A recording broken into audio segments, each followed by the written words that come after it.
Most people say they're overthinking. They say their mind won't shut off. They say they're stuck in their head.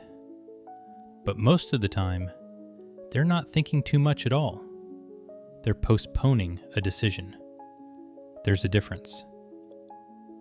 Overthinking sounds complicated. It sounds intellectual. It sounds like you're wrestling with something deep.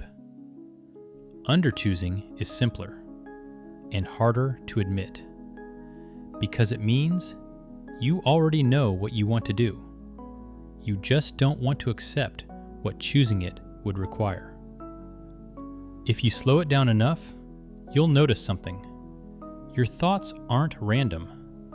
They orbit the same few topics, the same situations, the same what-ifs, the same unresolved choices. That's not chaos. That's a loop. Most people aren't stuck between 10 options.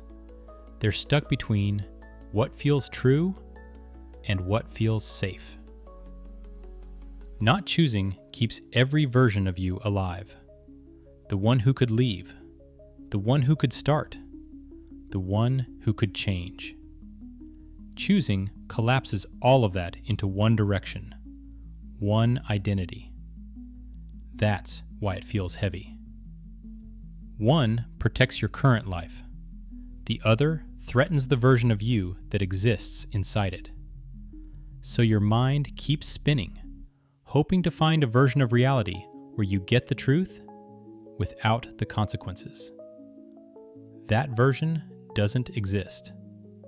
So you think and think and think. Not to find an answer, but to delay accepting the one you already have. Let me say this plainly. If you genuinely didn't know what to do, you wouldn't feel so tense about it. Confusion feels light. Avoidance feels heavy. Pay attention to the weight. There's usually a very quiet sentence underneath the noise. I don't want to stay here. I don't want to keep doing this. I want something different. Not poetic, not detailed, simple. Most people hear that sentence and immediately talk themselves out of it. Because choosing means disappointing someone, letting go of an identity, risking being wrong, risking looking foolish. So instead of choosing, you analyze.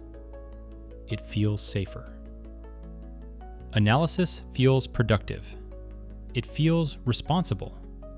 It feels mature.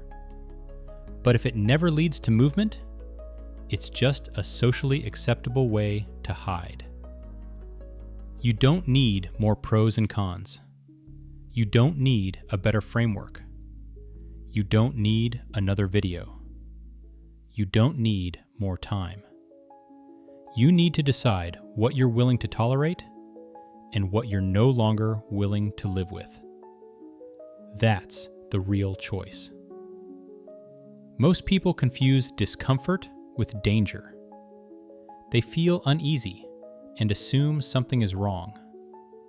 But discomfort is often just the sensation of standing at the edge of a decision. Not a warning, a threshold. Here's something uncomfortable. If you keep waiting to feel certain, you're choosing to stay exactly where you are. Uncertainty doesn't disappear after you decide. You carry it with you. The difference is, now you're moving. Let me ask you something simple. What decision have you been revisiting for months? Not in a dramatic way, in a quiet, background way. The one that keeps coming back. That's not random.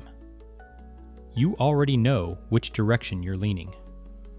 You've known. You just don't like what it implies. Most people don't ruin their lives by choosing wrong.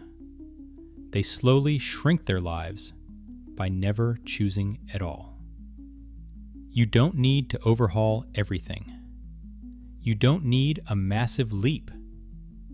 But you do need to pick a direction, even a small one, even a messy one, even an imperfect one.